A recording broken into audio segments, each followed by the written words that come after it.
Muito bem, hoje é terça-feira de maio, dia 10 de maio, e vamos fazer o vídeo da lição número 10, Jesus em Jerusalém, né? O ponto mais importante desse estudo aqui é a pedra de esquina, que era Jesus. Vamos refletir sobre esse assunto também, né? Mas tem mais alguns outros assuntos assim de extrema importância. Santíssimo Deus, esteja conosco nesse estudo, com todos os que estudarem esse assunto, que nós possamos entender seu significado e sermos por ele transformados. Em nome do Senhor Jesus Cristo. Amém. Muito bem, até eu vou ler aqui Mateus 21, versículo 42, né? O versículo é o dobro do capítulo, número.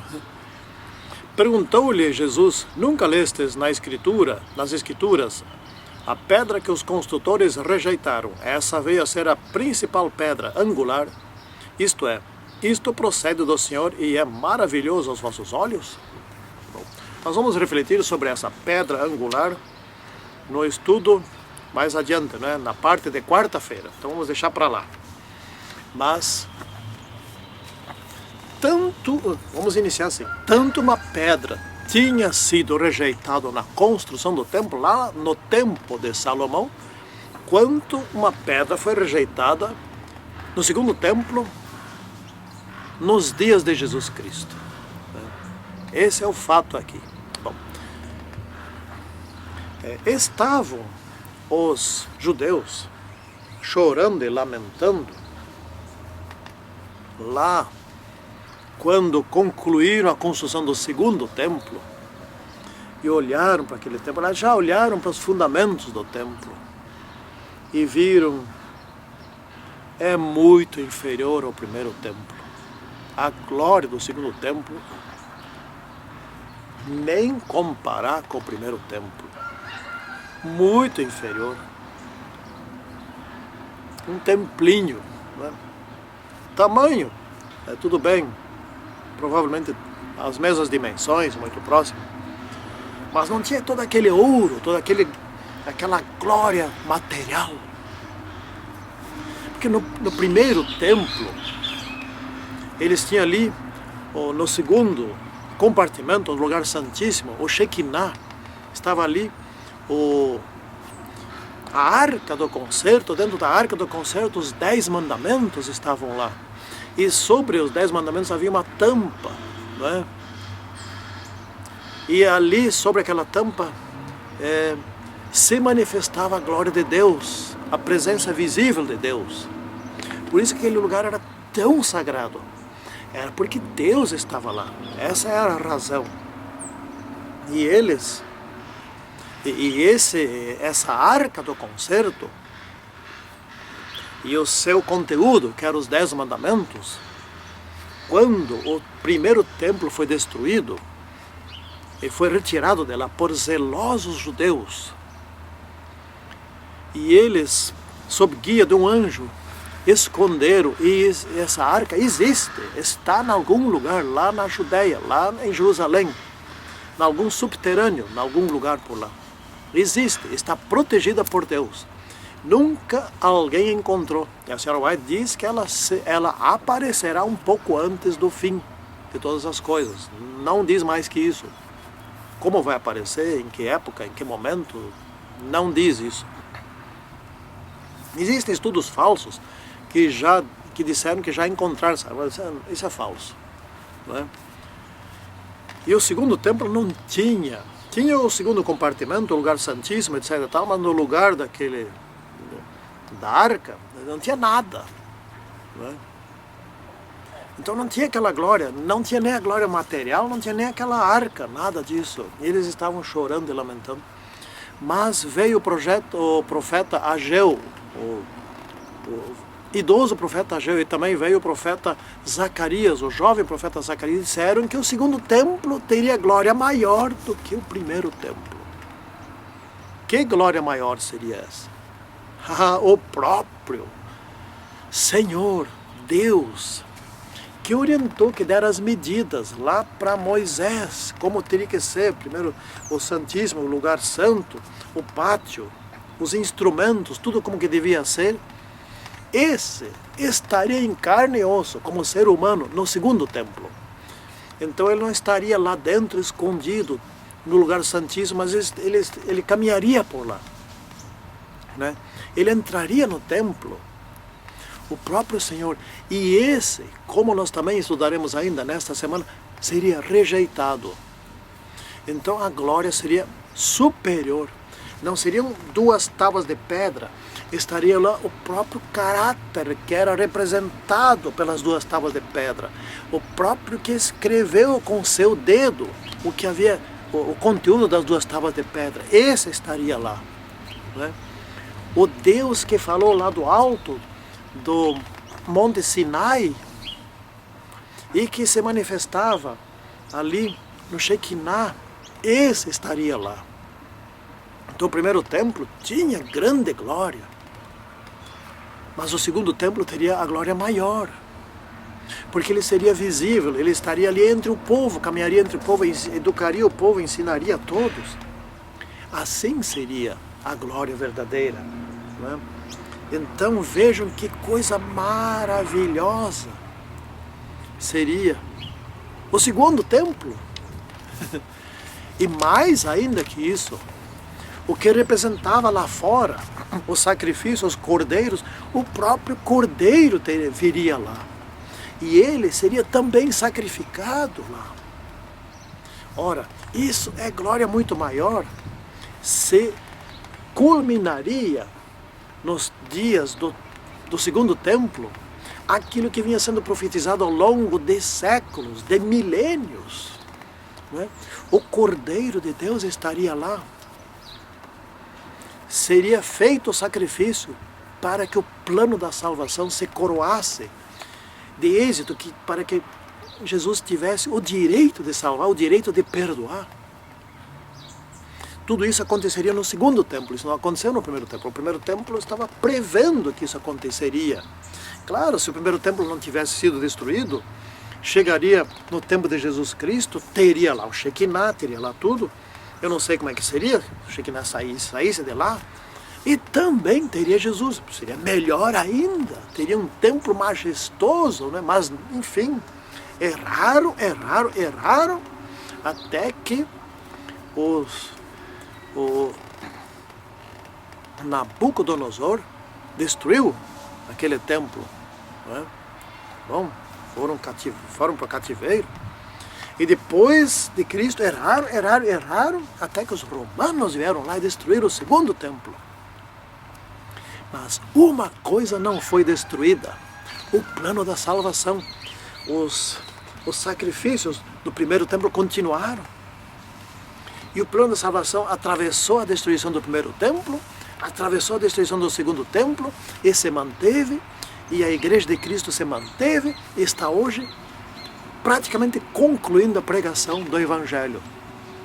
Templos foram destruídos, mas a missão de salvar não foi destruída.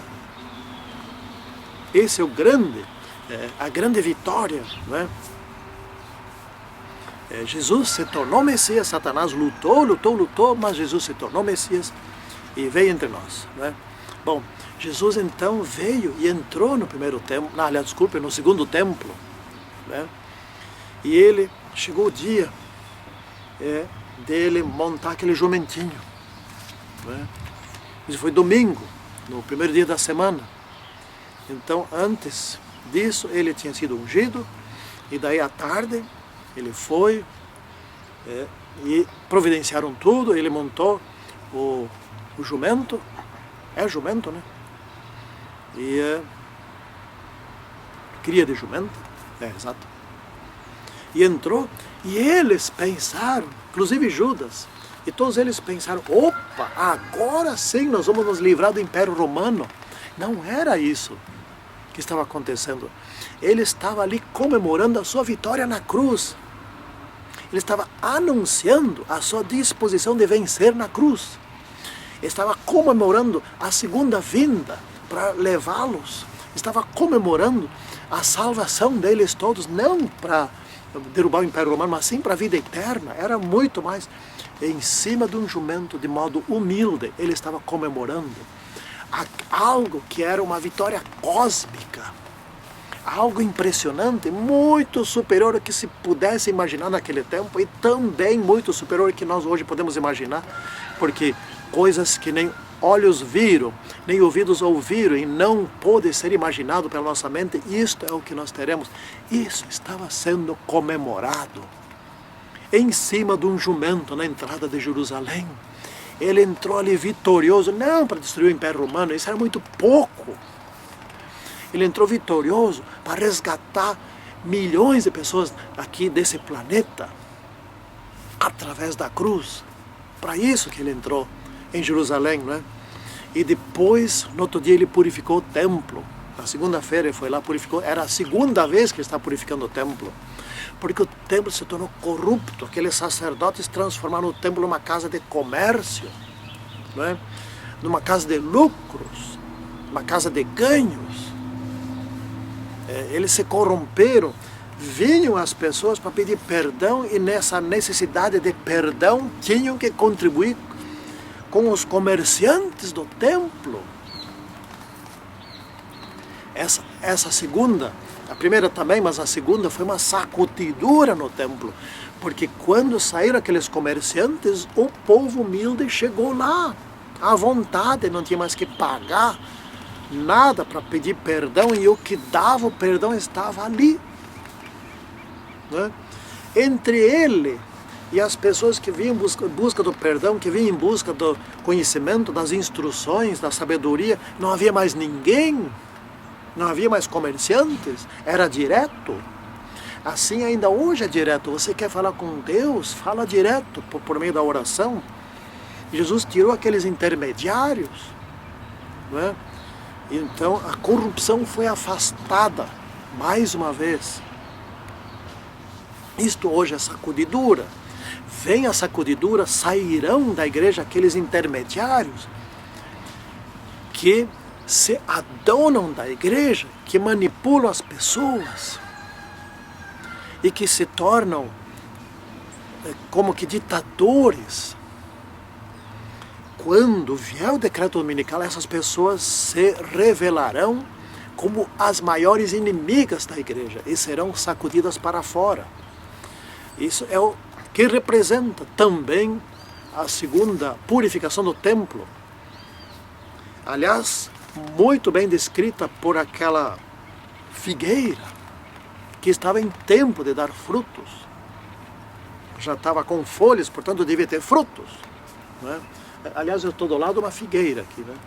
Essa aqui é a nossa figueira. Ela está carregada com frutos. Vou ter que até fechar esses frutos para poder, com os sacos, para poder colher alguma coisa, senão os passarinhos colhem tudo, não é? Bom, essa figueira, ela ainda tem poucas folhas. Vocês estão vendo aqui, né? Bem poucas folhas, tem frutos. Mas no tempo ela vai ter folhas bastante. E nós já colhemos muito, né? Fizemos doce, fizemos chimia, né? Etc. Bom, era tempo de frutos e Jesus foi lá, estava com fome, quis pegar um fruto, não tinha nenhum. Essa figueira representa o templo, representa os sacerdotes, os líderes, né? Que não salvavam ninguém, que só atrapalhavam, que só queriam encher os seus bolsos, não é? Representa aqueles maus dirigentes daquela época. E Jesus amaldiçoou a figueira.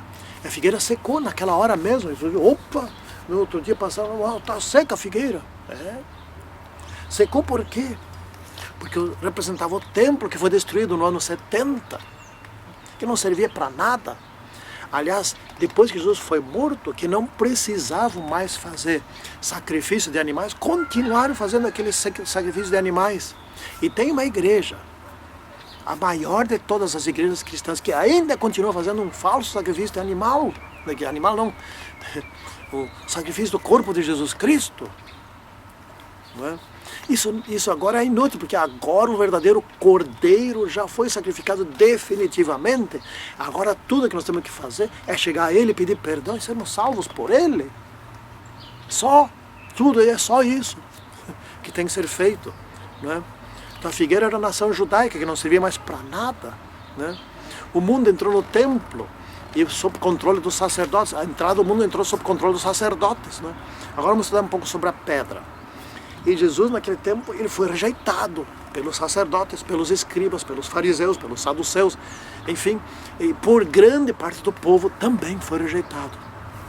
No tempo da construção do primeiro templo, que Salomão estava construindo, coordenando a construção, o rei Salomão, eles cortavam as pedras lá longe, na própria pedreira, né? Cortavam, mediam, havia um projeto, né?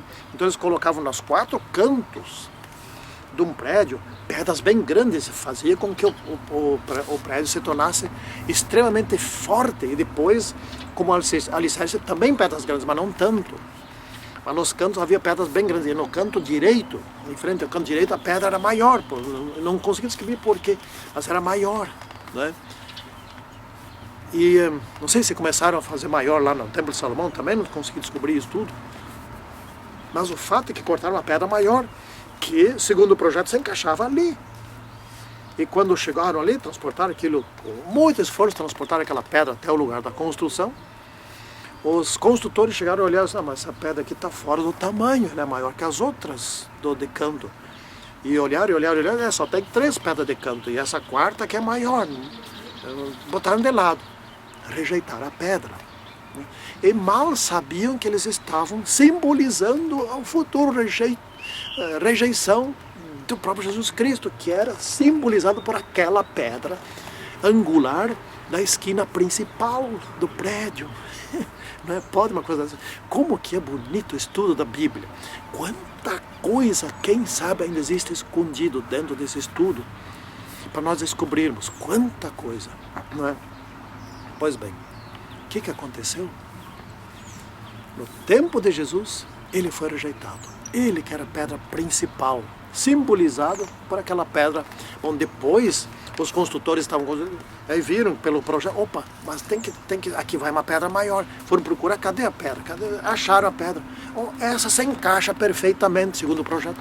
E aí utilizaram a pedra principal. Aquela pedra que parecia que estava fora do tamanho, parecia que tinha um erro, mas não estava. Bom, Jesus foi aceito no céu. E tornou-se o Salvador. Ele, uma pedra rejeitada desde aqueles tempos antigos, uma rejeitada mais uma vez nesses dias do seu tempo, não é? Então, Jesus ilustrou isso aqui com uma parábola. Vamos estudar então a parábola aqui, a parábola das bodas, não é? Das bodas. Um rei foi fazer uma festa para o seu filho e para a sua nora. Havia um casamento e ele preparou a festa. Bem antes da festa, ele já mandou convites para todas as pessoas importantes do reino, pessoas ricas, pessoas com prestígio, etc. E convidou todos eles. Aí vinha chegando o dia da festa, estava já nas vésperas da festa, mandou: venham, mandou os seus mensageiros, e eles tiveram 3 atitudes. Primeiro, uns nem deram bola, não se importaram. Outros maltrataram os mensageiros, foram piores ainda. E outros, aí ele mandou seu filho, eles mataram o filho, não é? Bom, o rei chegou com esse pessoal aí, que era da alta elite, não é? Que representava os sacerdotes, que representavam os fariseus, os saduceus, os escribas, os que ensinavam, etc. Os que deviam saber, né? Esses não foram dignos. Então vou convidar, a festa vai sair, eu vou dar um jeito a festa sair. Vamos pegar os pobres, que estão com fome mesmo por aí, não tem o que comer. E mandou: olha, a festa está pronta. Saiam e convidam o pessoal aí, pobrezinho, pelos cantos, pela esquina, pelas estradinhas, pelos bairros, pelas favelas, etc. Vamos lá, convidam esses. Esses vieram. Vieram, estão com fome mesmo, né? E vieram. Na entrada, então tinha todo um aparato, né? Aí eles trocavam de vestes. Tinha a veste festival, né? todo bonitinho, né? Uma veste especial, bonita, né? E todos receberam a veste, etc. Tal, e o rei, na hora de inaugurar, de começar a festa, entrou no salão lá, etc. E chamou a atenção, opa, mas lá no meio está sentado um que não vestiu a veste especial. Ué, faltou uma veste? O que houve? Não, não faltou. Ele não quis vestir, entrou, forçou, entrou, tá aí sentado. Um só. O rei disse, opa, manda tirar. Tira daí, põe fora. Está destoando. O que representava aquelas vestes? Esse que é o ponto. Representava o caráter do rei. A justiça. A justiça. Esse era injusto. Não devia estar lá. Tirar ele para fora. Onde achou o ranger de dentes. Né? Esse é o ponto especial. Essa veste representa a justiça de Cristo. Para participar das bodas dele, cujo suco de uva ele ainda não tomou, para participar do pão na mesa lá no céu e tomar aquele suco junto com ele, que ele pela última vez tomou junto com os discípulos. Para participar disso temos que ter justiça, temos que ser justos, temos que estar perdoados. Todos os nossos pecados, não importa quantos são, tem que estar perdoados. E para estar perdoados é simples. Arrepender-se. Eu não quero mais, errei, não quero mais errar, errei. Não importa o que tem errado. E pedir perdão, só, resolvido. E não querer mais fazer, claro. Né? Resolvido, simples assim. Quanto custa? Nada. Custa querer. Essas são as vestes da justiça. O perdão de Deus. O perdão por meio de Jesus Cristo. E está resolvido, pode participar da festa. Oxalá que todos nós possamos participar, né? E sermos a pedra de esquina, aliás, cairmos sobre a pedra de esquina, e não a pedra cair sobre nós. Aquele sobre o qual a pedra cai é o castigo. Aqueles que caem sobre a pedra se entregam. Os que caem sobre a pedra são despedaçados, ou seja, são transformados. Os que a pedra cai sobre são pulverizados, tornam-se em pó, se desaparecem. Que nós nos entreguemos a Jesus Cristo e que não aguardemos o momento das pragas, da segunda vinda, aliás, né? Para sermos julgados em falta e sermos pulverizados e desaparecermos para sempre. Que a nossa experiência seja a experiência da vitória. Santíssimo Deus, cuida de nós para que façamos a nossa parte de modo correto. Ou seja, que nós nos entreguemos a Jesus, a pedra que foi rejeitada por muitos, mas que não seja por nós. Em nome dele é que pedimos. Amém. Tchau.